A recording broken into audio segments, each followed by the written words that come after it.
Siyabonga kakhulu ku Durban Network. Ngizoqala ngikusho nje ngizothi nje umndeni waKaMbhele okwenzekile mfana kithi. Nami njengomfundisi kubhlungu kakhulu insizwe into eyenzile ukulimaza umuntu esifazana semncane kangaka eSouth Africa. So singabe ifundisi sithi ke asamsana le ndoda ekwenzile ke. Sithi inkantolo ayithathe indawo yayo.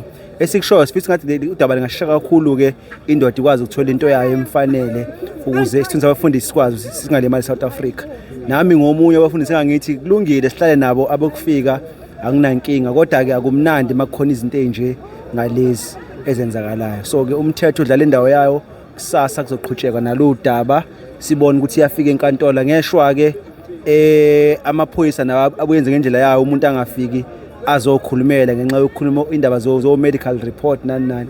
So sibonga inkantolo ukuthi sisizile ukuthi cha umfundisi akeze enkantolo nathi sikhona sizothi cha si against leyo nto sisupporta indodakazi nomndeni waKaMbhele. Siyabonga kakhulu. No into ebukakalayo la ziningi into engahambi kahle when it comes to the act akhona that talks about churches especially eSouth Africa.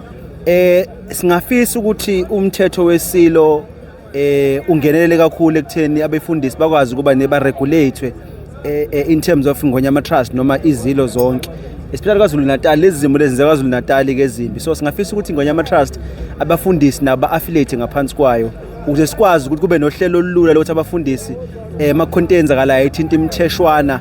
Uyakhumbula ukuthi siya lapha eshoyo kunensizwe yayibiza ngoJesu yedlala ngomama nobaba. So I think le mthetho le inkinga mfana kithi. So siyagcina sicela ukuthi laphe kuregulate imithetho South Africa bese kubuya imithetho ke lena ethinta kamakhosi ukuthi ke sikwazi ukuthi nathi sihlale si-account kube nehhovisi eliqondile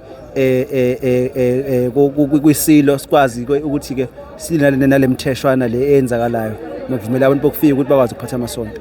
Into engisho kakhulu izimo abazenzayo eziqhubekayo nebe ngiyibuka ke before but benginento ukuthi ke konke kuthiwa ubuntu African philosophy mena ubuntu but abakhombisi ke ubuntu kuthina bona abantu bokufika. So kungcono bashiye ngokuthula sisale ke nathi siyakwazi ukuphatha amabandla ngendlela yethu eSouth Africa. So asinika ilungelo eligcwele singaselwa abantu ngoba befuna ukuzowenza inkece ngabantu bakithi abahluphekayo.